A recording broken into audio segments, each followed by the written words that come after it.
Estamos iniciando o nosso primeiro episódio do Vai Dar BO. Muito feliz por abrir mais este canal de comunicação com vocês.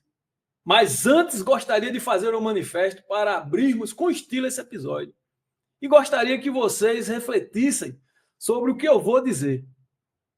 Pessoal, apesar da importância, a segurança pública continua sendo tratada como um mero serviço e não como direito da população. Enquanto os governantes eleitoralizam as políticas públicas de segurança para se manterem no poder, o crime organizado avança, se moderniza, toma conta de territórios e deixa a população refém do medo. Os quartéis e delegacias estão sucateados.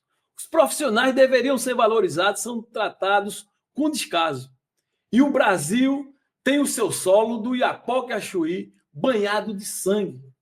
É isso mesmo, banhado de sangue. Governos de esquerda e de direita seguem tentando maquiar a realidade com números frios e discursos vazios. Mas aqui não vai dar BO, a história é diferente. Aqui a gente não esconde, aqui a gente não tem medo. Aqui a verdade é dita, doa a quem doer.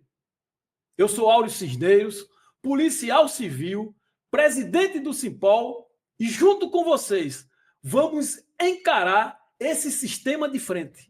Pessoal, a gente está fazendo o nosso primeiro episódio, né? A gente quer fazer esse podcast semanalmente. Vamos tratar de segurança pública. O assunto aqui vai ser segurança pública, até porque segurança pública é muito complexo. Envolve praticamente todas as nossas áreas, tanto saúde, educação, segurança, infraestrutura. Isso tudo diz respeito à segurança pública, como nós afirmamos, né? E aqui esse podcast tem uma questão de defesa da segurança pública como direito fundamental, não mero serviço público, mas segurança pública como direito fundamental. E para isso, inaugurarmos hoje, vamos falar da lei orgânica da Polícia Civil, né? Estamos aqui, né? Vamos começar com meu amigo Cláudio Abel, gaúcho, policial civil do Rio Grande do Sul. Por favor, Cláudio, se apresente, nome completo, o que você é lá no Rio Grande do Sul, em Brasília, o que é que você faz. Com a palavra, Cláudio, que já veio aqui na audiência pública, colocou com muita inteligência, com muita propriedade a questão da Lei Orgânica Nacional, que foi uma batalha grande, né, Cláudio? Agora é contigo, meu irmão. Muito bem, Áureo. Os colegas aqui de Pernambuco, Thiago, é um prazer a gente estar vindo lá do frio do Rio Grande do Sul para conversar um pouquinho sobre o nosso trabalho, sobre a responsabilidade que a gente tem com a sociedade brasileira, Pernambuco, do Rio Grande do Sul.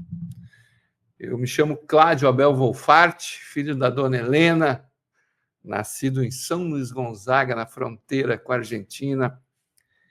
Eu sou policial civil desde o ano de 94.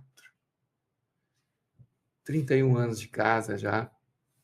Eu sou dirigente do Sindicato dos Agentes lá do Rio Grande do Sul e sou também dirigente da Confederação Brasileira de Policiais Civis, que é a Cobrapol, nossa representação máxima aí, que abrange os sindicatos de polícia de todas as unidades do Brasil.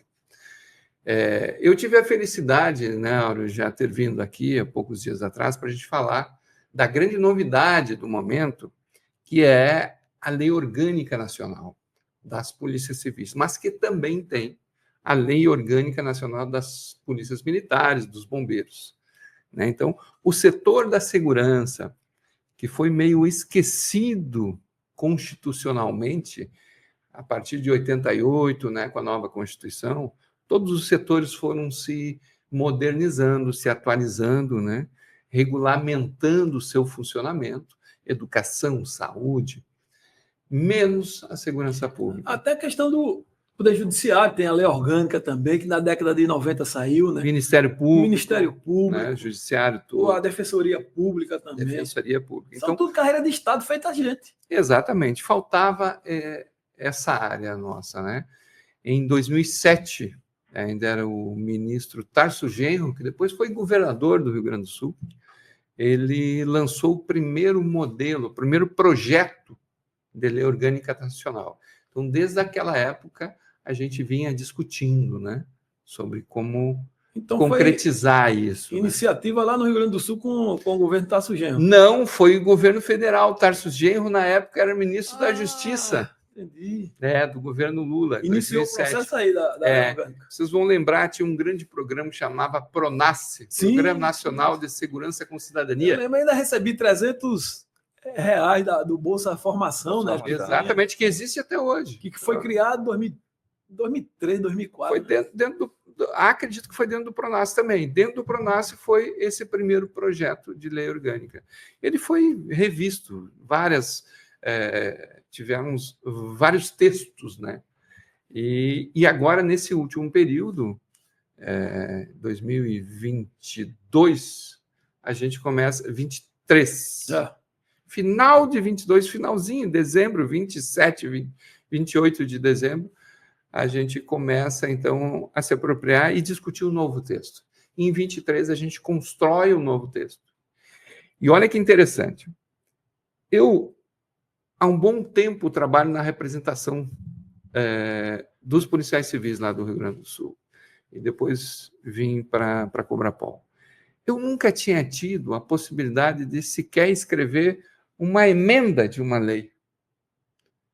Para quem é servidor público, sempre é muito difícil, né? A política parece que não nos olha com seriedade, não reconhece a experiência da gente. Mas, no tema da Lei Orgânica Nacional das Polícias Civis, eu estando em Brasília para uma missão, consegui estar junto e contribuir para isso. Constatei, estava junto de quem escreveu. Quem escreveu a Lei Orgânica das Polícias Civis foram policiais civis. Essa é uma grande diferença. São pessoas com experiência no trabalho que escreveram a lei que moderniza a Polícia Civil. A representação nossa, né, através da Cobrapol, a representação dos delegados através da ADEPOL, e conseguimos sair, não com a melhor lei de todas, né? Nós queríamos dar um passo mais à frente. Tem um tema que é muito caro para nós, que é, por exemplo, ter uma carreira única. Isso. Né? Uma carreira de polícia, não uma carreira de cargos distintos. Né? Se tu pensa, por exemplo, a Scotland Yard da Inglaterra, o chefe da polícia de Londres, por exemplo, ele só chega a ser o chefe se ele começou soprando apito na polícia de trânsito. Se não me engano, a polícia americana também é assim, em Nova York. Né? Tem várias polícias lá, né? Mas, em geral, o padrão delas é de que elas têm uma carreira de polícia. Tu inicia nas funções com menos complexidade e vai aumentando a tua experiência, aumentando as tuas funções e a complexidade das tuas ações. Dependendo da dedicação de cada... Exatamente. Até chegar com experiência, com estudo, ao topo, que é a gestão das polícias. Né? Então, esse é um modelo para nós mais sério. Então, esse é um modelo de carreira única. Isso a gente não conseguiu ainda trazer dentro da nova lei orgânica. Mas essa é uma bandeira que a gente não abre mão. Até porque o lobby dos superiores na Polícia Civil, né, é grande lá no Congresso Nacional, né, para barrar essa questão da carreira única. Eu vi lá, presenciei, inclusive estava contigo lá, tanto na reforma da Previdência, né, que a gente batalhou muito lá no Congresso Nacional, como também na lei orgânica. E a gente via lá como é a situação do lobby dos superiores da Polícia Civil, para manter o status quo que está aí, status quo. Então, a gente precisa se mobilizar nacionalmente. Pode continuar, Cláudio. É importante que tu traz, assim, para a gente contrastar um pouquinho de como as coisas funcionam.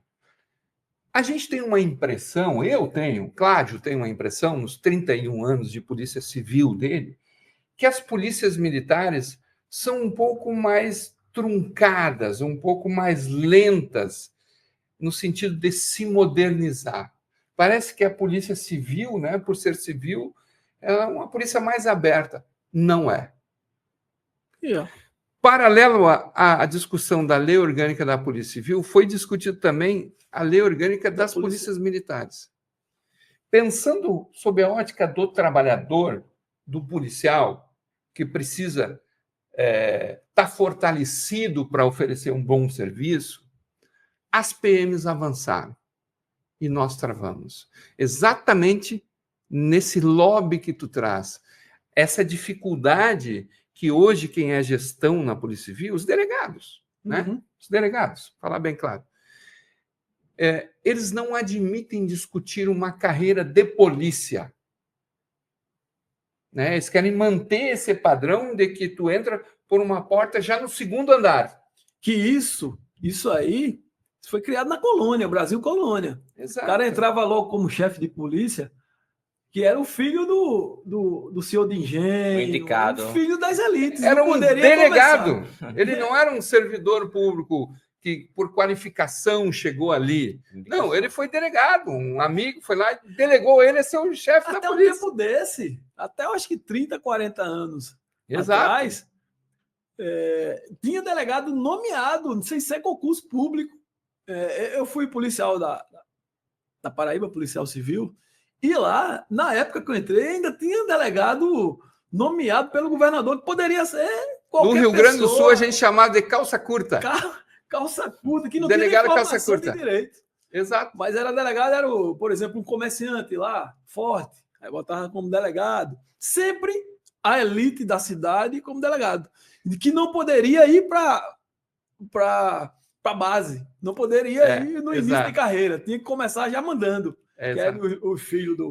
Isso é uma característica muito dessa nossa cultura lusitana aqui, né, portuguesa, de ajeitar os próximos, né? O jeitinho brasileiro. O que é o jeitinho brasileiro, antropologicamente falando, né? É o privilégio para os meus, para os próximos. Embora a Polícia Civil tenha saído de Portugal, né? Porque foi idealizado pela colônia, com os portugueses, mas em Portugal não funciona assim mais. Não funciona. Já tem outro modelo. Baniram esse modelo de o cabo entrar já mandando, sem conhecer nem de polícia, e já entrar mandando. A informação que a última que eu perguntei ao português. Disse, não, a polícia de lá, que tinha um filho policial lá. Disse, não, a polícia de lá entra todo mundo igual, início de carreira. E depois, pelo mérito, dedicação, experiência, é que vai galgando os cargos de chefia. Isso. Que é assim... Então, praticamente todo mundo, né? Então, para concluir assim essa comparação, né, entre polícia militar e polícia civil, né, do quanto sob a ótica do trabalhador a gente ainda está atrasado. A PM prevê na sua lei orgânica que o soldado pode crescer na carreira até chegar a tenente-coronel. E os nossos gestores não admitem isso. Mesmo, olha que informação fantástica, isso as pessoas precisam enxergar isso. Acho que a população enxergando isso talvez comecem a compreender por que a gente quer uma carreira policial, não uma carreira de escrivão, uma carreira de delegado, uma carreira de investigador. A gente precisa de uma carreira policial. Isso, Cláudio, abrindo só uma dentro, sem interromper seu raciocínio. É o seguinte, isso não vai beneficiar apenas a categoria, ou seja, os policiais civis da base inicial de carreira, não. Isso vai transformar a nossa polícia investigativa, que é a polícia civil, numa polícia mais moderna, né, uma polícia mais motivada, uma polícia que o chefe tem experiência de ser polícia. Então, na verdade, a gente está construindo uma nova polícia para atender a população. Totalmente. É isso. Isso não é um interesse do Cláudio, do Áureo, do Tiago. Isso é uma necessidade da sociedade. Porque tu vai ter um caminho que a tua experiência vai somando conforme a tua dedicação e a tua experiência, tu vai complexando as tuas funções, tu vai assumindo funções mais complexas, mais de gestão, de controle, para melhorar o serviço.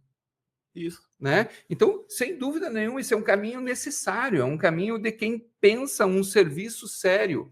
E as empresas privadas nos dão esses exemplos. Né? O cara que vai crescendo, dando experiência, né? mérito, dedicação. Exatamente. Se fala muito, né, sobre o mérito, mas aí uma experiência muito minha no Rio Grande do Sul, mérito é o chamado QI, é quem indica, é o amigo. Não tem um mérito, perdão, um mérito definido. Não, ó, precisa ter essa faculdade, mais esse curso, mais não sei o que lá. Subjetivo, né? Hoje o mérito é assim, tem um gestor que é amigo, aí ele vai lá e te indica e tu sobe. Né? Mas não sobe para ser delegado na nossa carreira, né? Menos para ser delegado. Mas olha só o contraste. Um jovem concursado conseguiu se dedicar na vida dele toda a estudar apenas. Quando ele está próximo de 30 anos, ele passa num concurso de delegado de polícia. No primeiro dia, ele chega lá na nossa unidade policial. Não chega a 30 anos, não. Aqui tá eu vi delegado com 24, 25 anos. 25. Sem experiência nenhuma de polícia, 25 anos. Sem saber o que é polícia. 25 anos, vamos dizer. Né? Mas a média a média se aproxima, de 30, mas sem dúvida tem mais jovens. Aí ele chega lá na nossa unidade, tá eu e tu, veterano já, vivenciamos todos os crimes possíveis, temos experiência em todo o trabalho, e tá lá o nosso chefe, um menino que nunca experienciou nenhum fato. Ele chega, ele cola em mim e em ti, ele fica 5 anos sugando o nosso conhecimento. Chegou a ocorrência, como é que eu faço isso aqui? Sugando o nosso conhecimento. Como é que eu faço isso aqui, Áureo? A gente entrega de forma gratuita para ele aquilo, o nosso conhecimento, a nossa experiência, o nosso estudo, o dinheiro que a gente gastou, o tempo que a gente gastou para se qualificar. E o tempo que o Estado perde com aquele profissional que era para ser experiente, já saber tudo, né? Pelo menos ninguém sabe tudo. Mas aí, grande parte o cara que acha natural se apropriar da nossa experiência, não acha natural que eu também alcance os espaços que ele está. Que seria o natural. Se eu tenho a experiência, chega lá um jovem com 25 anos, sem experiência nenhuma, tá eu lá com 30 só de polícia. Quem deveria gerir aquela unidade? Quem tem mais experiência. Quem se dedicou mais. Então, é isso. Ninguém quer o lugar de ninguém. Mas tanto nós, por conhecermos o trabalho, sabemos a relevância da experiência. Uma coisa. Eu acho, inclusive, eu acho não, tenho certeza que esse modelo de carreira única, inclusive, fortalece a figura, o cargo de delegado de polícia. Totalmente. Fortalece tanto a Polícia Civil como Totalmente. o cargo. Porque tu não vai ter mais um jovem inexperiente no início da carreira. O início da carreira do cargo de delegado já vai ser um cara com muita experiência. Isso. Os caras são... Na verdade, é isso. O receio que alguns têm, a representação dos delegados, que se posiciona contra, né, a carreira única, é um receio de quem não enxerga o todo, não enxerga a necessidade da sociedade e não enxerga o fortalecimento da sua própria atribuição, porque ele vai ser o cara. Não vai ser hoje um delegado, talvez, numa ocorrência, vai até vacilar se não tiver um veterano do seu lado. Pode até errar, porque não conhece. E essa nossa discussão aqui, para o povo entender, que não vai apenas ser ouvido, escutado, né, assistido, não esse blog, não apenas pelos policiais, mas pela população. É só para a população entender. Desse modelo que a gente quer construir, Cobra-Pol, os sindicatos de polícia, isso vai fortalecer a Polícia Civil, modernizar, para atender melhor as ocorrências, as investigações, modernizar os procedimentos e uma outra coisa, fortalecer a figura do delegado. fortalece a polícia, fortalece a figura do delegado, sem comprometer o cargo de delegado. O que a gente quer aqui? Não, quer acabar com o cargo. Pelo contrário, a gente não quer acabar com o cargo de delegado, a gente quer fortalecer o cargo de delegado. A gente quer um cargo fundamental na polícia. E a gente quer se fortalecer, mas fortalecer desde que venha carreira única, porque o mundo todo é exemplo disso. Só existe quanto? Só existe 2 polícias no mundo, eu acho que é o Brasil. E tem Guiné-Bissau. Um país, todos herdeiros da cultura lusitana. Que vem do colonialismo português também. Exato. Que entra por cima. Mas o resto do mundo todo, inclusive todo o primeiro mundo, as polícias são. Polícia, chefia de polícia é experiência. E começa da base. Mas, Áureo, deixa eu abrir um pouquinho mais esse debate, pensando em falar mais para pessoas que talvez não sejam das estruturas policiais, para a gente falar de segurança pública de uma forma mais ampla. Você deu o exemplo de empresa privada. O mundo é capitalista e as empresas estão aí, é uma realidade. Inclusive, o modelo de empresa são os modelos adotados pela gestão dos governantes. A gente é inserido no modelo capitalista que o Estado copia para gerir seus negócios. E você vê um gerente ou um diretor de empresa, como é que chega? Chega de repente, vai ser diretor, gerente. O super rico aí, o empresário, o grande empresário, ele não vai botar o dinheirinho dele, os recursos dele, para qualquer um gerir, não. Primeira coisa que pede é currículo. Experiência. Competência, experiência, dedicação. Onde tu já trabalhou? O que tu já estudou? Pois é. Aqui, as polícias no Brasil são totalmente diferentes, com exceção de uma. Concurso para chefe. Concurso para chefe. Não existe em canto nenhum do mundo, pessoal. E não é mais nenhuma. É 2 polícias. A Polícia Rodoviária Federal está muito feliz com a sua carreira única. E a Polícia Penal também. Tem 2 polícias no Brasil. É um que não tem... Não se faz concurso direto para chefe.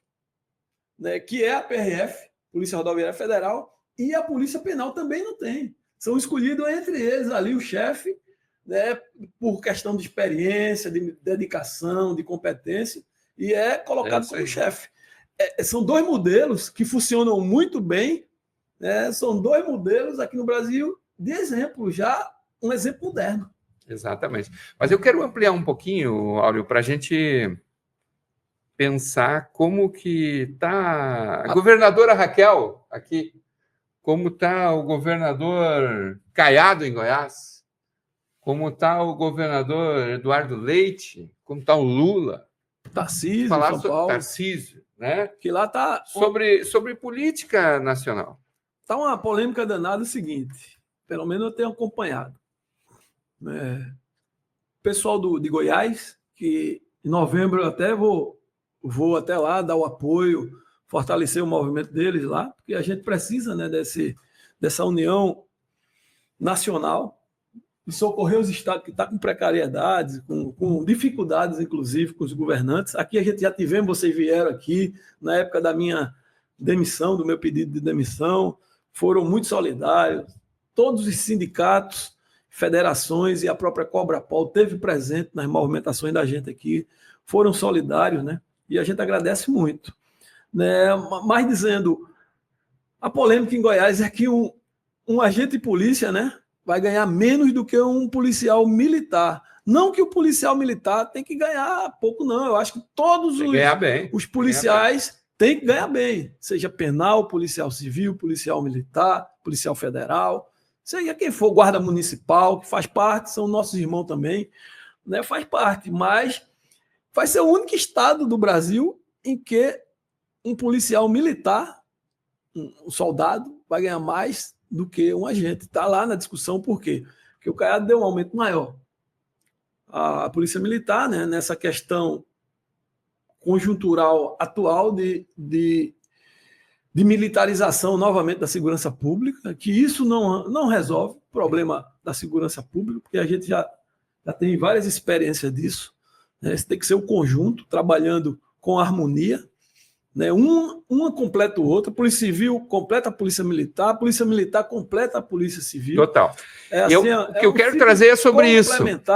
Então, Tarcísio também, né, foi para o viés militar, deu um aumento maior a polícia militar do que a polícia civil? O Tarcísio, eu acho que ele foi um pouquinho mais do que isso, né? Acho que foi um pouquinho mais. Mas eu quero primeiro começar com um geralzão. Pronto. Que é o seguinte. A gente está vendo ainda muito governador, o meu lá no Rio Grande do Sul, Eduardo Leite, é uma vergonha. Ele adora fazer cerimônia para entregar viatura. Entregar viatura e tal. Os prédios das unidades policiais estão caindo. Eu não sei se aqui não é meio parecido. É meio que uma realidade brasileira, né?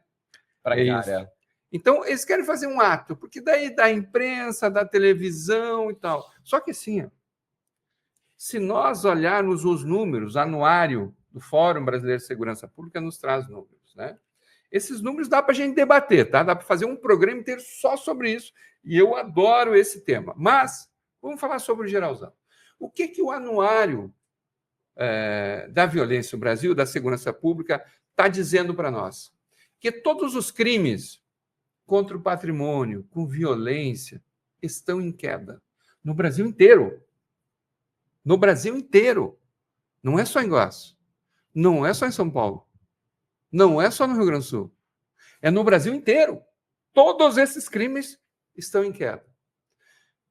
Então, os governadores vão lá, porque aqui eu reduzi o homicídio em tanto, eu reduzi o latrocínio em tanto.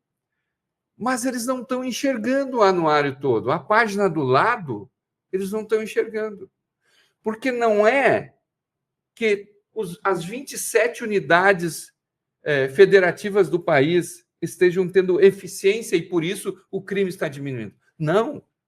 Tem um fenômeno que está acontecendo, que só quem não precisa muito, ler o anuário, para entender isso. Há uma mudança na matriz do crime. Sim, quando a gente fala que o crime está se organizando, é verdade. O crime organizado está na Faria Lima, senhores. Sabem o Deus mercado que derruba governos, que vende dólares de um dia para o outro em números estratosféricos. Que encurrala o Estado, né? Que encurrala governos.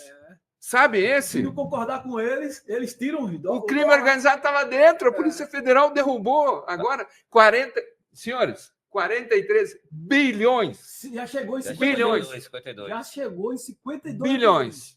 Então, tu sabe o que é 52 bilhões? Não, eu não sei o que é 1 milhão. É o orçamento anual. Eu não sei o que é 1 milhão. Olha, imagina. 1 bilhão, 52 bilhões é o orçamento de Pernambuco anual todo para gastar em saúde, educação, segurança e infraestrutura. Sabe quanto é o orçamento maior do que Sabe quanto é o orçamento da União? Alagoas. O orçamento do governo federal para a segurança pública do país inteiro? 18 bilhões. Ou seja, 3 a 4 orçamentos anuais foram pegos por uma operação da Polícia Federal lá na Faria Lima. Então, o crime, gente, eu quero voltar para esse contraste dos governadores entregando viatura. Estou usando tudo isso, toda essa perfumaria para entrar agora na coluna dorsal desse tema. Nós temos governadores anunciando que está reduzindo o homicídio, que está reduzindo o latrocínio, que está reduzindo o assalto de rua, e não está olhando no lado o crescimento, a alteração da matriz do crime. Esse crime está reduzindo por quê? Por eficiência de 27 governadores? Não. Porque o crime organizado mudou. Ele não financia mais arma para o cara ir assaltar. Agora, ele compra bancos de dados que estão nas contas das pessoas, estão dentro de celulares, que estão em empresas. Eles contratam hackers para fazer golpes virtuais. Então, se tu olhar na página do lado, tem um crime assim, subindo vertiginosamente, que são os crimes virtuais. E os governadores não enxergam isso. Hoje, normalmente... Tu sabe por que isso, Cláudio? Tem uma questão populista. Eu tô vendo a questão aqui de Pernambuco. A polícia militar na rua ela traz mais dividendo eleitoral para o governante. Então, o governante não quer resolver o problema da segurança pública, não. Quer fazer propaganda. E propaganda com a polícia militar na rua é a propaganda ideal para o governo. A gente não usa farda. A Polícia Civil não usa farda. A Polícia Civil trabalha nas entranhas do crime, que é nas investigações. Né? Não rende o populismo que o governante quer. Então, por isso, é segundo plano, eles deixam a segundo plano a Polícia Civil. Você pode notar isso. Não, todo Estado é um problema. Eu dialogo com a tua tese, mas percebo, eu quero insistir na irresponsabilidade dos governadores. Sim. Porque eles estão só enxergando o que está caindo, mas não estão enxergando que tem 2 milhões de registros de crimes virtuais que afetam muito mais as pessoas do que 100 mil assaltos. Nós estamos falando de milhões de crimes virtuais. Qualquer pessoa, a qualquer momento do dia, recebe uma ligação de alguém que ele não sabe de onde, que está querendo confirmar uma operação bancária ou querendo oferecer um serviço que a gente sabe que é golpe. E os governadores não investem mais, ou seja, eles sabem que o crime mudou de matriz, mudou de lugar, mudou de técnica, mudou de atores. Ao invés de, cada estado tem no máximo 2 unidades para enfrentar crime cibernético. Isso não é mais possível. Isso não é mais geralmente na capital. Geralmente em Pernambuco a gente só tem 1 unidade, né, Tiago? Uma unidade pequena. Qualquer unidade policial desse estado é obrigado a atender um caso de furto e de roubo. Pois bem, com a nova realidade do crime, a nova matriz do crime, qualquer unidade desse país é obrigado a atender crime cibernético, a saber investigar crime cibernético. Tem qualificação. O Cláudio tem que saber como correr atrás dos hackers, abrir contas de internet, Google, Facebook, tem que saber. E tem que ter ferramentas para isso. Então, hoje, não é mais lugar de viatura, hoje é lugar de sistemas, hoje é lugar de computadores, hoje é lugar de sala de aula, laboratório de lavagem de dinheiro. Tem que ter em toda a cidade, porque esse é o crime atual. E se é o crime atual, os governadores têm que investir para que as polícias tenham essa estrutura. Bom, o que esses governadores estão conseguindo fazer, na minha análise, é dizer que o melhor governador, o melhor gestor de segurança pública desse país é o Lula. Eu não acho isso. Mas o que os governadores estão dizendo é isso. Por quê? Quando cada governador, Eduardo Leite, Ratinho Júnior, Caiado, Tarcísio, vem e diz, não, o meu estado está maravilhoso, o crime só cai. Eles estão dizendo que em todo o Brasil a segurança está perfeita. Então quem é o melhor governo da segurança desse país? É o governo federal. É isso que eles estão dizendo. Porque não existe 27 unidades geridas por pessoas com cabeças totalmente diferentes, com políticas totalmente diferentes, e a segurança pública funcionar mesmo assim. Só funcionaria se tivesse um guarda-chuva maior com uma política nacional. Sim. Entendam? Mesmo eu achando que o Lula não tem a melhor segurança pública desse país, os governadores insistem em aplaudir o Lula todo dia, fazendo a mesma coisa. Ao invés não apresentando nada de diferente. Não apresentando nada de novo. E não cuidando do setor investigativo, que é a nova necessidade da segurança pública desse país. A gente viu uma mega operação da Polícia Federal, né? A gente já falou aqui nela, inclusive, com parcerias e com outras instituições, Ministério Público Federal, Ministério Público de São Paulo, né, o Judiciário de São Paulo, o Judiciário Federal, onde se conseguiu desarmar uma mega estrutura de lavagem de dinheiro do crime organizado de São Paulo. A imprensa fala que recuperaram mais de 50 bilhões. Falei aqui em número de 52 bilhões ou mais. Isso é o orçamento de Pernambuco para o próximo ano, né, para investir em tudo, né, não só em segurança pública, não, em saúde, educação, infraestrutura, tudo. O orçamento total de Pernambuco, se não me engano, é 55 bilhões. A estimativa. A estimativa. E foi isso que a Polícia Federal recuperou nessa operação. Você vê? E isso aqui é maior do que o orçamento anual de muitos estados por aí, como Sergipe, Paraíba, E é apenas o início, né, Alagoas. Foi uma operação só. Mostra que sem a polícia de inteligência não se desestrutura o crime organizado. Na sua opinião, por que os governantes, mesmo diante de tantas evidências, insistem em colocar a polícia de inteligência em segundo plano? A gente até deu uma pincelada aqui. E a própria lei orgânica. Qual a função da lei orgânica, né? Nós sabemos, né, Tiago? Tiago foi um dos baluartes aqui da lei orgânica. A gente se dedicou bastante, aí 2 meses de dedicação a essa lei orgânica, ainda não terminou, né, nessa minuta. Mas eu digo sempre que a função principal dessa lei orgânica é modernizar a Polícia Civil. E a intenção é justamente essa. Queria que você falasse sobre a lei orgânica, que é justamente isso, para modernizar os procedimentos da Polícia Investigativa Estaduais, para a gente chegar nesse naipe aqui da Polícia Federal. E aí, é contigo. Vamos lá. Também vai ter eu até queria provocar o Tiago aqui para trazer para nós, a gente conversava um pouquinho antes aí sobre um áudio que rodou aqui no Nordeste, aí, de alguns colegas, com uma certa crítica aí, queria que tu trouxesse isso para a gente ter, em cima desse fato aí, a gente ir trazendo a lei orgânica, né? Acho que o policial é do Maranhão, né, que gravou aquele áudio lá. Sim, é um áudio de um colega que ele fala sobre a questão da unificação de cargo, principalmente do escrivão e do agente de polícia, no cargo, que é o oficial investigado de polícia, que é em decorrência da lei orgânica nacional, e dizendo que essa unificação, nesse primeiro momento, não seria interessante se não viesse com valorização salarial. Eu queria perguntar a você, essa é uma discussão não só em Pernambuco, mas uma discussão no Brasil todo, né, do questionamento daquele servidor que fez um concurso para agente, depois escrivão, e agora vem isso de oficial investigado de polícia. Como é que está sendo lá no Rio Grande do Sul e no Brasil? O ideal é esse, né, Tiago? É vir a junção de cargos, né, com a própria lei orgânica, com a valorização policial.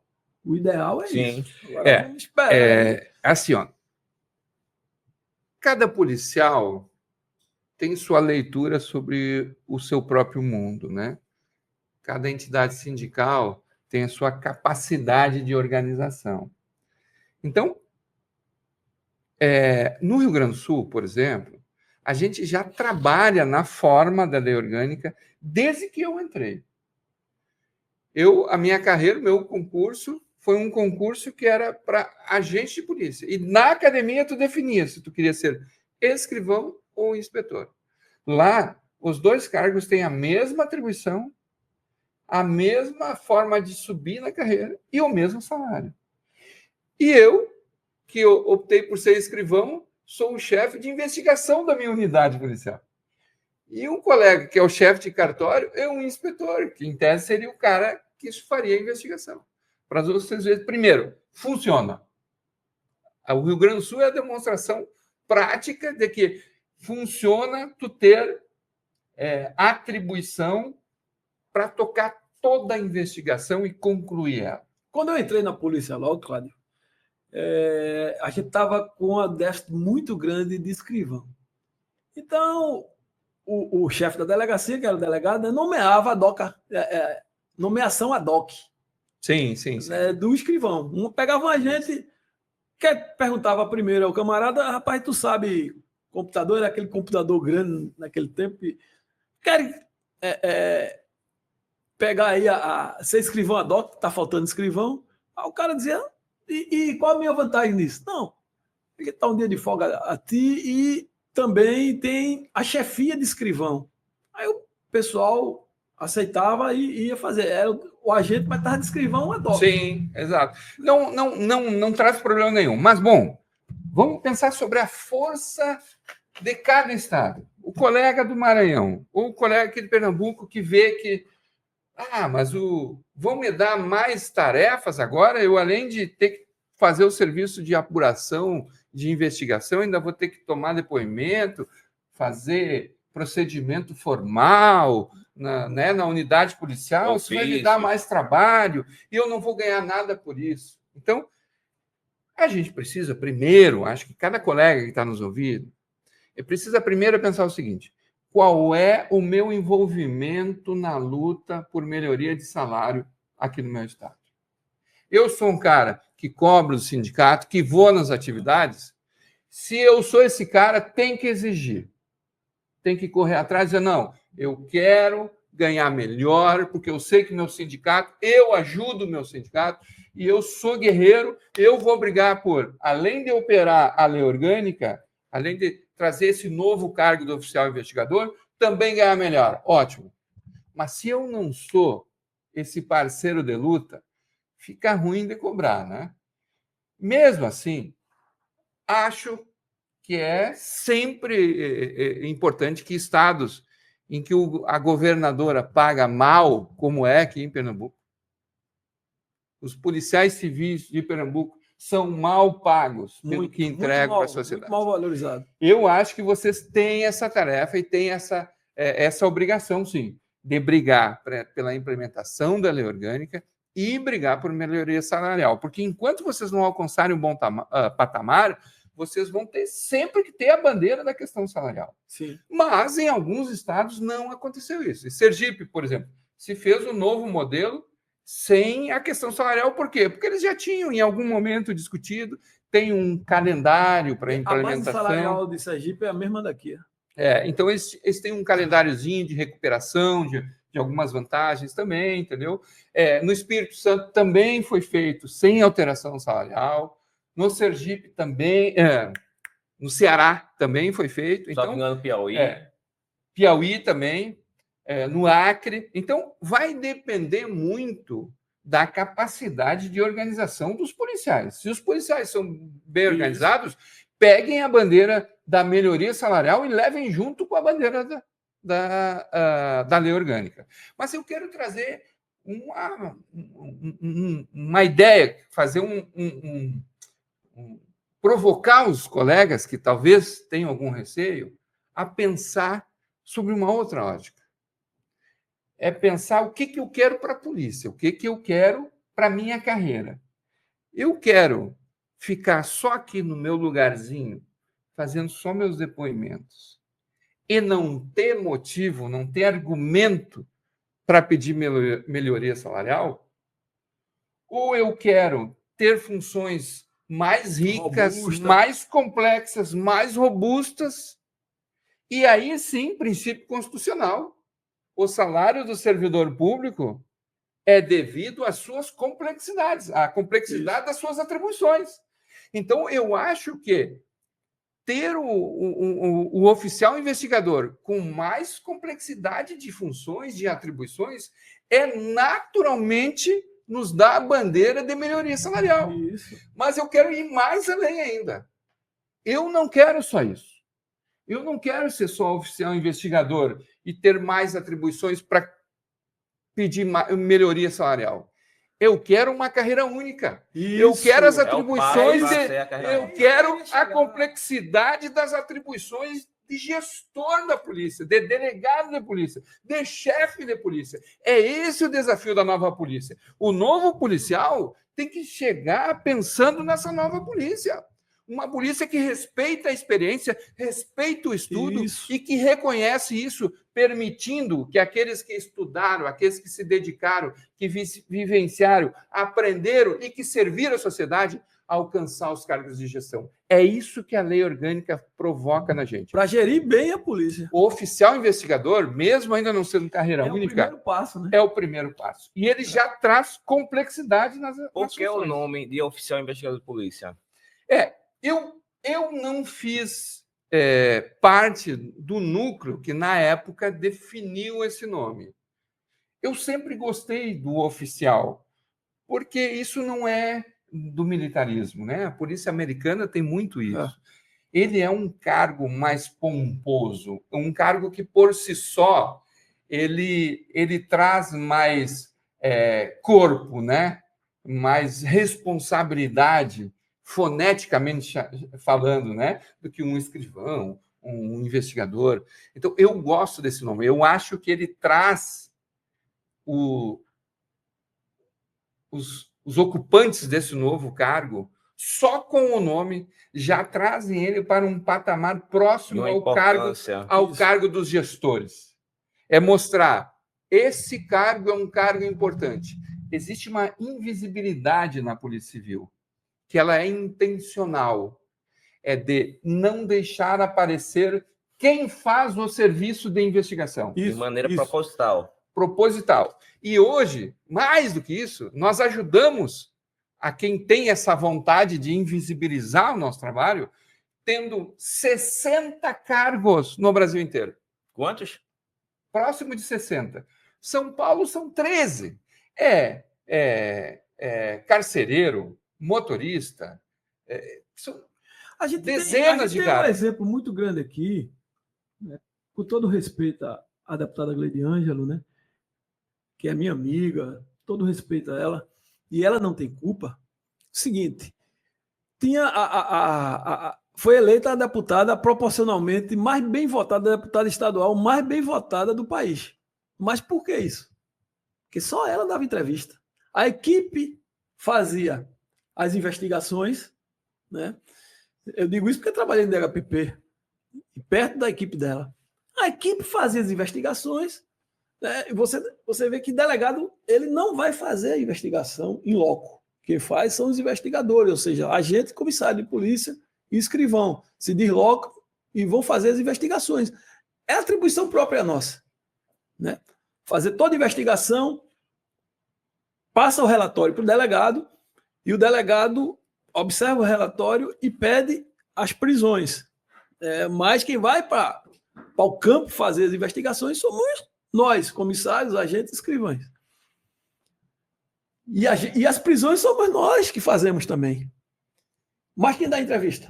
Exato, é isso. Quem diz assim, eu prendi, eu fiz isso, Quem é que diz?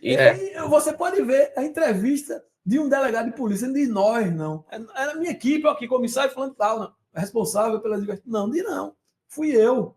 Personaliza. E não só na Polícia Civil, na Polícia Militar a mesma coisa, e não é à toa que tanto os chefes da Polícia Civil quanto os chefes da Polícia Militar são os eleitos para deputados estaduais, federais, governadores, enfim. Nesse Brasil, o que tem de coronel, major, tenente-coronel, delegado de polícia sendo deputado federal, porque dá entrevista, tem acesso à população. É isso. Quando o nosso cargo é inviabilizado, mas quem faz o trabalho, toda a investigação na delegacia. Então, imagine essa nova polícia que vai ter só 2 cargos. Um cargo operacional, que é oficial investigador de polícia, e o cargo dos delegados.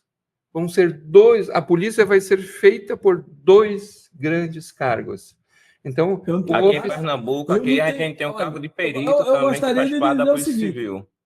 Nada contra o delegado de polícia, pelo contrário. É um dos cargos da Polícia Civil mais importantes. É igual ao comissário de polícia, agente de polícia, tão importante como comissário, agente de polícia, escrivão, agente de medicina legal. Somos todos importantes. Mas não é nada contra o delegado, pelo contrário, é o fortalecimento do cargo de delegado. A gente quer uma nova estrutura, de todos os cargos, uma estrutura mais moderna para que a Polícia Civil funcione, né, com mais eficiência. Porque, infelizmente, o modelo de segurança pública do Brasil é muito atrasado. Exato. É de 200 anos atrás, da colônia. E, não sei, há um empecilho muito grande político de se não modernizar a segurança pública no Brasil. Você pode pegar aí, quase todas as áreas no Brasil foram modernizadas. Judiciário, só nós que não. Público, Defensoria, Saúde, Educação, modernizaram. Enquanto a segurança pública é o grande gargalo. Não se moderniza, né? Quando se tenta modernizar, há um obstáculo muito grande, e eu queria que você falasse sobre essa questão aí. O que é que está levando a Polícia Civil emperrar em sua modernização, a própria Polícia Militar também emperrada, sem se modernizar? A gente trouxe aqui já nesse dado, né, que em termos de preocupação com uma carreira, a Polícia Militar foi bem mais progressista que a gente, né? Quando permite que o soldado chegue a postos de relevância, de gestão, né, já está trazendo uma modernidade. Eu não tenho dúvida, Áureo, de que o que nos trava é a ignorância. A ignorância no sentido literário, né? De não conhecer, de não experimentar, de não enxergar um sistema de segurança, né? Esse nosso modelo foi criado para isso, para alguém chegar sem conhecimento e virar chefe. Não poder ir para a base. Né? O filho do coronel fulano de tal, parece que é feio, né? Parece que é feio, né? O empresário, ele não pode ser policial da base, tem que mandar. Exato. Então, não. O elitismo, né? Da nossa segurança. Tu orienta se tu souber como fazer. Se tu não sabe como fazer, tu vai explorar o conhecimento do trabalhador, meu irmão. E não vai funcionar contente. E não vai até começar a funcionar. Então, eu acho que é essa ignorância de colegas nossos, sabe, que não compreendem a polícia como sendo de todos, compreendem a polícia como sendo minha, né? Ela precisa ser enfrentada. Eu acho que a lei orgânica ela é fantástica nesse sentido. Percebam, o nome Delegacia de Polícia, ele não existe na nova lei orgânica. É unidade policial, né? Na lei orgânica chama-se unidade policial. É assim que se chama a Casa da Polícia Civil. Unidade policial. Porque delegacia de polícia era a semântica de um cargo só, do delegado. Parecia que aquela ali era a casa do delegado. Não, ali é a casa da polícia, de um serviço de segurança pública. Antigamente aqui tinha um comissariado de polícia, tinha um bairro que tinha delegacia, vários bairros, tinha uma só delegacia. Aí o governo, isso foi muito antes de entrar na polícia. Década de 80, de 90. Década de 80. Ainda existia, como, por exemplo, uma delegacia abrangia 5 bairros. Então, naqueles bairros que não tinha delegacia, a turma criava um comissariado. Né? Que era uma coisa... Não, é isso. A gente precisa começar a enxergar a nossa polícia como uma instituição mais séria, uma instituição que respeita todos os seus trabalhadores e todas as fases do serviço que a gente entrega, que é o serviço de investigação. E polícia, sabe? Você vê, quando o tempo vai passando na polícia, a gente vai aprendendo mais. Polícia é experiência. Exato. Polícia é experiência. Exato. Não tem um caderninho que diz assim, olha, vai acontecer um crime aqui assim com tais atores. Não, tu nunca sabe o desenho de um crime. Cada crime ele sempre vai ser novo. Ele tem a mesma tipificação. Foi um furto, mas são novos atores, o local é outro, as vítimas são outras. O fato é outro, as circunstâncias que levaram aquele crime na prática, os policiais estão com muito receio dessa unificação, eles trabalharem mais. Esses estados que você citou, como é que ficou essa unificação? Os servidores estão trabalhando mais? Está sendo bem legal. Um assédio moral do gestor para que aquele servidor faça todas essas atribuições? Como é que está sendo isso no dia a dia dos servidores? Eu quero falar para nós estamos chegando no final da conversa aqui já, mas eu quero trazer duas coisas. A primeira resposta a isso é uma resposta, é um olhar sobre isso que tu nos traz. E depois eu quero falar sobre laudo investigativo. Queria te provocar também tu a pensar um pouquinho sobre isso. Primeiro, a lei orgânica traz um regramento de carga horária. Eu não sei se você sabe, mas tinha estado no Brasil que não tinha nem regulamentação de horário de trabalho dos policiais. Tinha que trabalhar, não dizia quantas horas. A lei orgânica define, são 40 horas. Essas horas não aumentaram nesses estados que já tem um oficial investigador. Portanto, tu vai continuar trabalhando o mesmo tempo. Óbvio que se tu, ao invés de tu só registrar a ocorrência e se livrar da ocorrência, passar para outro colega tocar, agora tu vai ter mais atribuição. Então, talvez tu vá gastar mais tempo com uma ocorrência, mas tu vai usar as tuas 8 horas do dia só. Tu não existe a possibilidade de tu trabalhar mais. O que tu vai ter é mais atribuições e mais complexidade e relevância. Teu trabalho vai ser mais relevante. Então, ao invés de só ouvir rapidinho o cidadão que veio nos trazer uma notícia de crime, a gente vai ter que ter o olhar, e isso é o Estado que tem que preparar e qualificar um policial para ter todas as atribuições, essa complexidade de função. Quem vai ter que ensinar alguém que era setorizado é o Estado. O Estado tem que formar ele. O negócio que passou naquele áudio do equívoco que aquele policial estava falando no áudio, é que não, a gente vai trabalhar muito e vai ficar ainda mais sobrecarregado, vai adoecer, que vai ser um pandemônio, vamos trabalhar 24 horas sem parar. Não é isso. Não é. Vai para a rua, depois vai dar uma de escrivão, não. Não, exato. Suas separações de atribuição, cara. Vai para a rua, faz. O que vai acontecer... O colega que vai ser escrivão lá, vai ser oficial, mas vai estar atuando como escrivão. O teu olhar já vai ser de alguém... Tudo não, porque é humanamente impossível. Eu tenho claro para mim que a gente vai ser um policial mais completo. Por quê? Porque ao invés de eu enxergar só uma etapa do inquérito, só uma etapa da apuração do crime, eu vou enxergar toda ela. A gente precisa estar com o código de processo no nosso raciocínio a cada momento. Então, quando eu estou aqui ouvindo uma ocorrência, a primeira notícia do crime, eu já vou estar pensando o que eu preciso de elemento para convencer o juiz e o promotor de que eu tenho que ir lá na casa do suspeito proceder uma busca para ver se encontro provas. Então, é essa complexidade. Ao invés de eu gastar 15 minutos, eu vou gastar talvez meia hora ouvindo aquela pessoa, porque eu vou me dedicar mais para tirar mais dela.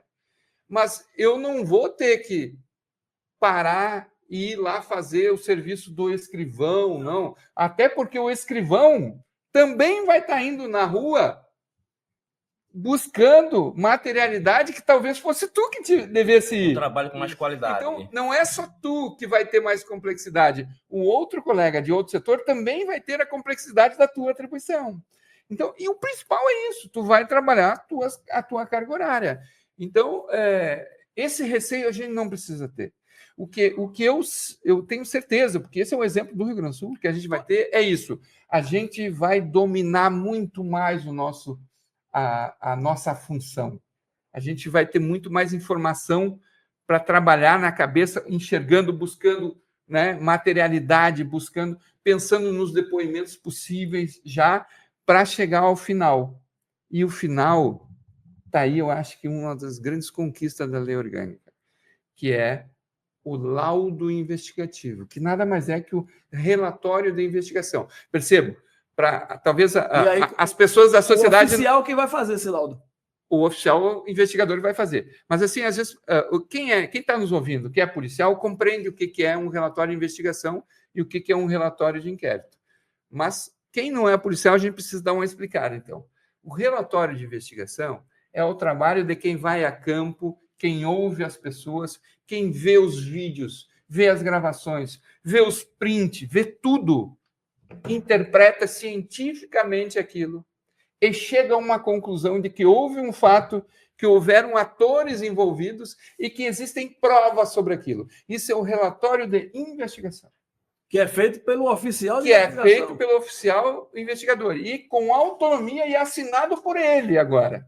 Dentro do procedimento policial. Dentro do inquérito policial, ou processo policial, né? Que o inquérito, se tudo correr bem, logo vai ser substituído por uma peça mais moderna.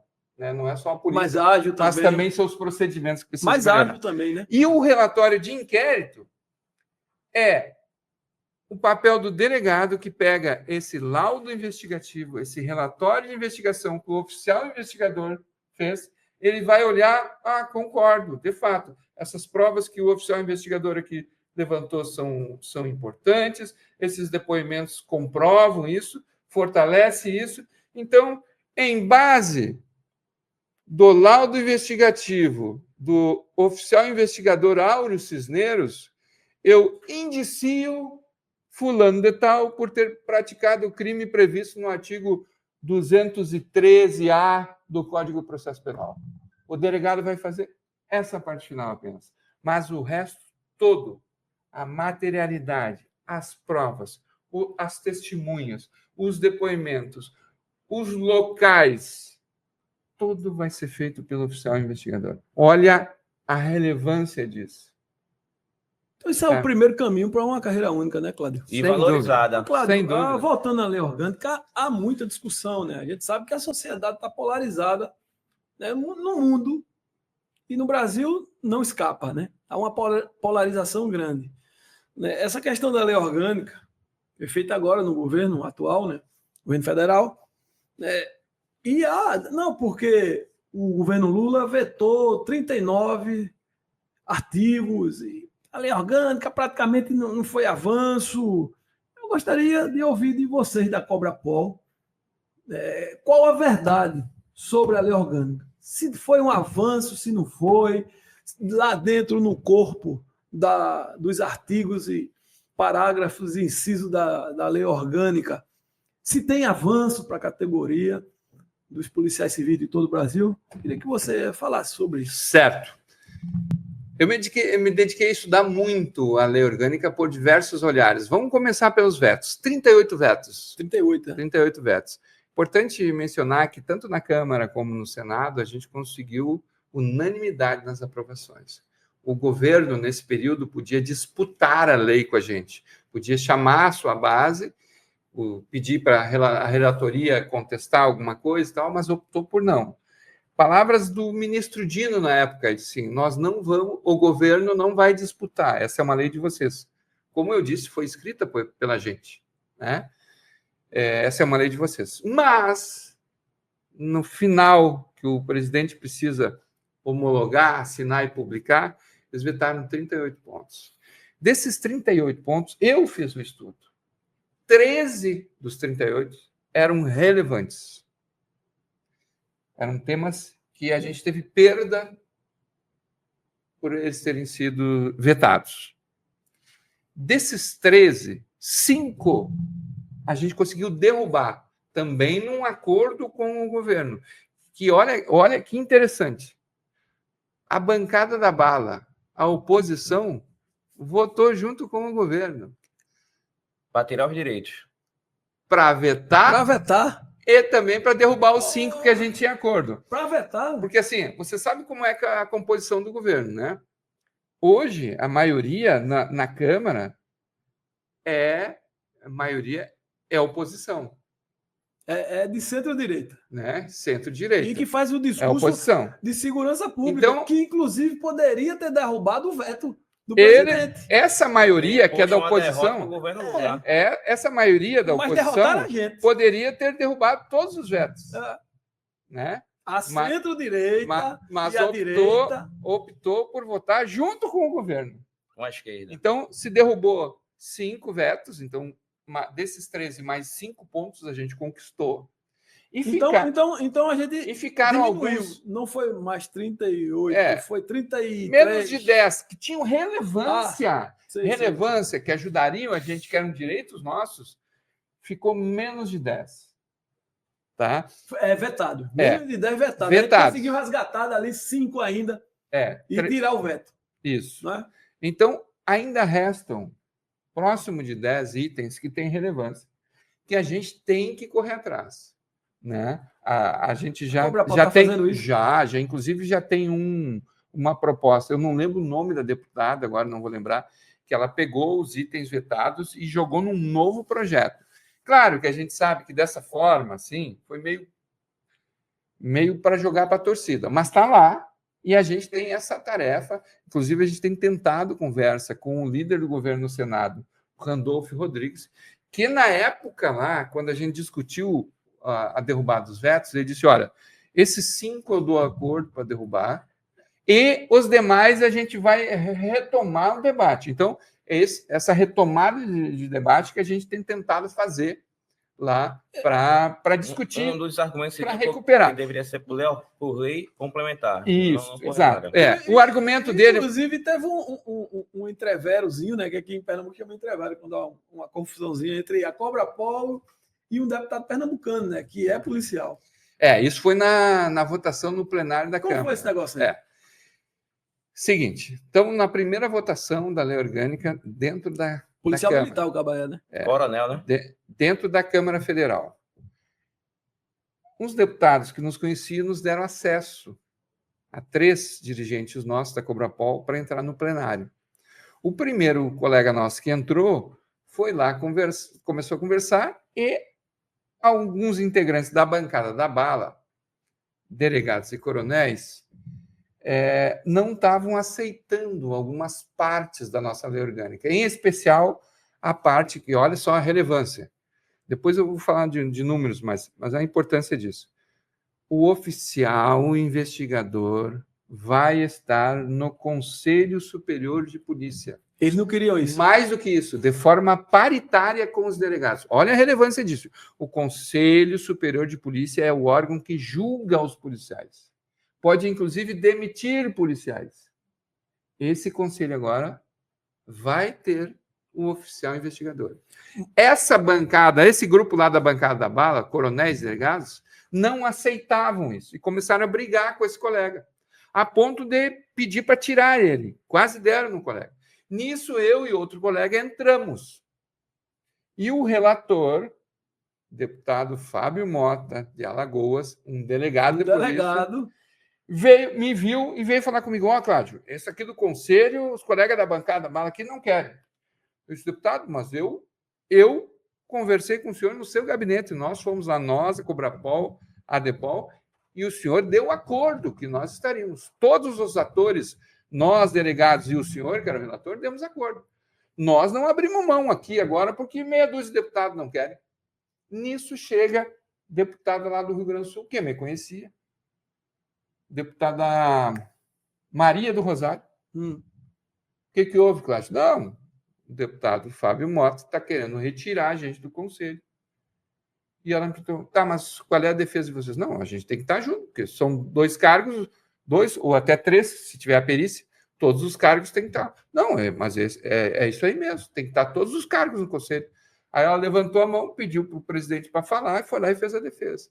Eu não sabia que ela era líder da maioria. Ou seja, ela tinha com ela 300 votos, o que definia a parada. Então foi ela que definiu. Foi ela que definiu, fez essa fala, e aí o Fábio Mota pressão ali recuou, Fábio Mota recuou. Os coronéis recuaram também? E passou, porque eles não tinham voto, né? Recuaram porque não tinham voto, porque a vontade deles era nos tirar o oficial investigador do conselho. Qual era o argumento deles? Não, vocês querem mandar nos chefes? Não, muito pelo contrário. Um membro do conselho não tem hierarquia. Ele é um membro. Ele é alguém que tem conhecimento de direito e que tem conhecimento da função policial. E está eleito para um outro espaço que não é um espaço de hierarquia, é um espaço de pares, assim como é o Supremo. Como é a corregedoria própria. Entendeu? Ali não tem hierarquia na corregedoria. O que tu imagina, imagina no Supremo. Algumas comissões ali da corregedoria, Tiago, funciona como se fosse uma delegacia. O superior é o delegado. Mas a gente sabe que ali na comissão da corregedoria não pode ter a questão... Tem autonomia, mas na prática a gente sabe que às vezes... Ali. Mas nas decisões sempre acompanha os delegados. O presidente da comissão que é delegado. Tem que ter autonomia, né? Porque ali é um coletivo para decidir sobre a vida. De membros pares. O exemplo é o STF. Imagina então, o Flávio Dino. Imagina o Flávio Dino, juiz. É um juiz de carreira. Aí ele entra lá, depois vem o advogado, o último que entrou agora, o Zanin. Aí o Dino, não, tu não pode, tu é advogado, eu sou juiz. Não. Tu não pode entrar. Não, ele é um membro. Ele é um par, ele é um igual. Ele não está ali mais como advogado. Não está ali como oficial investigador. Ele está ali como um membro da instituição Polícia Civil. O voto tem o mesmo peso. E vai ter o mesmo peso. É isso. Mas, gente, então, assim, ó. Foi um avanço ou não foi? Eu encerro te dando números. Para a sociedade, modernização, controle das ações da polícia, necessidade de proximidade com a comunidade, são 19 itens de avanço. Então teve avanço. Para a sociedade, 19 itens. Para os policiais, direitos, conquistas, ou é um direito novo, ou é a consolidação de algo que tinha em 2 estados, mas não tinha nos 27. 43 anos. 43. 43. Então é falácia esse negócio que a lei orgânica não teve. Pensar rapidinho. Nível superior. Conselho Superior de Polícia. Paritário. Corregedoria própria. Corregedoria própria. Corregedoria própria. Outra, possibilidade de gestão para oficial investigador. A lei orgânica só preserva para delegado 4 cargos: chefe, diretor da academia, presidente do Conselho Superior e corregedor. Todos os demais, a lei diz que é um policial civil que vai Pode ser um oficial. Que pode ser. E aí é dever da gente, né? Aí é dever do colega aquele que está receoso se junta as atribuições, se vai ser bom. Vou trabalhar mais. Tá aí, vamos brigar para ser gestor, para ser diretor, para ser chefe de seção. Entendeu? A gente tem muito a crescer. Isso aí dá invisibilidade. Então foi um avanço. A questão da hora extra está lá escrito. Hora extra, o auxílio saúde com dinheirinho, para a gente cuidar da nossa família. Gente, isso é um direito tão grande que não é nem nosso, é da nossa família. Direito das mulheres, então, quem está na corregedoria, ser protegido, se ele sair da corregedoria, poder ficar num setorzinho administrativo, uma quarentena. Tem 43 itens de avanço. E para a sociedade, no mínimo 19. Então foi um grande avanço para mim. Grande avanço. Tem muito a correr atrás ainda, com uma carreira única. Claro. Né? Primeiro começa... Sem dúvida nenhuma, um passo enorme para a polícia e para a sociedade brasileira. Agora, veja só. Como é que a Cobra-Pau está acompanhando, Cláudio, a implementação das leis orgânicas estaduais? A lei orgânica nacional foi aprovada em 2023. Como é que vocês estão acompanhando aí a implementação nos estados? De 2 formas. Uma é fazendo o que eu estou fazendo aqui, que eu vim aqui, outro dia fomos na Assembleia Legislativa, né? São dirigentes da Cobra-Pau indo nos estados discutindo, tanto com agentes do governo do estado, quanto agentes do legislativo, que é quem vai fazer a lei. E a outra é uma articulação no Congresso Nacional na Comissão de Segurança Pública, que criou uma subcomissão para acompanhar a implementação, tanto da lei orgânica da Polícia Civil quanto da Polícia Militar. Aqui a gente está tentando sensibilizar a governadora do estado, até porque ela foi delegada de Polícia Federal, né? E sabe da importância de se investir, estruturar e modernizar as investigações, ou seja, a polícia investigativa. A gente tem tentado, Cláudio, sensibilizar a governadora. Mas se não ocorrer a sensibilização, a gente vai para as mobilizações. Uma outra coisa, a gente vai precisar da comissão, dessa subcomissão aqui, junto com a Cobra-Pau. Vamos trazer. Então, eu acho que agora em setembro vai ser o divisor de água, a gente vai esperar, né? Mas não esperar sem fazer nada. A gente já está na mobilização pela lei orgânica, estamos cobrando, estamos fazendo movimentações na imprensa sobre a lei orgânica, né? E a gente espera setembro que a governadora se sensibilize e mande. Porque a gente vai agir também. Caso não se sensibilizar, a gente vai para a luta, a gente vai para a mobilização, a gente vai precisar de vocês aqui. Nós vamos estar nessa questão. A gente quer agradecer a você, né, que disponibilizou seu tempo para vir até aqui. Saiu lá do Rio Grande do Sul, já estava na folga, né? Porque a gente sabe que você fica muito em Brasília. Brasília, trabalha no Senasp, né, e é diretor da Cobra-Pau. Né, mas você reservou esse tempo porque a gente queria justamente esse debate mais profundo sobre a lei orgânica, que tem muito disse-me-disse, muita falácia. Não, a lei orgânica não serve. Agora você deixou bem claro que foi um grande avanço para a Polícia Civil. Então a gente quer agradecer a você, é um prazer sempre estar aqui, a gente sempre dialoga muito e você é um camarada que no mesmo espectro ideológico de polícia feito eu, né, que é um policial professor de tiro, né, já participou das forças especiais da Polícia Civil do Rio Grande do Sul, é um policial realmente de carreira, com a ficha funcional exemplar, né, sempre bom, porque você não é só um policial sindicalista, você é um policial lá da linha de frente, né, do front, como se diz, e ter um policial do front também assumindo a função de líder sindical, é muito importante para a gente, porque você fala, mas fala sabendo, fala com conhecimento da causa. Então, meu amigo, um prazer tê-lo aqui com a gente, aqui do Cipol, com o Tiago, nosso diretor financeiro, que foi um baluarte, viu? Na construção da nossa minuta de lei orgânica. Trouxe para a nossa minuta muitas questões importantes para a valorização dos policiais. A gente vai ter uma luta danada para a implementação aqui. E é isso aí. Dizendo sempre que aqui, né, Cláudio, nesse podcast da segurança pública, o Vai Dar BO, a história é diferente. Aqui a gente não esconde, aqui a gente não tem medo, aqui a verdade é dita, doa a quem doer. E é isso aí. No próxima semana, mais um episódio sobre segurança pública, porque esse podcast é o podcast da segurança pública. Um abração a todos.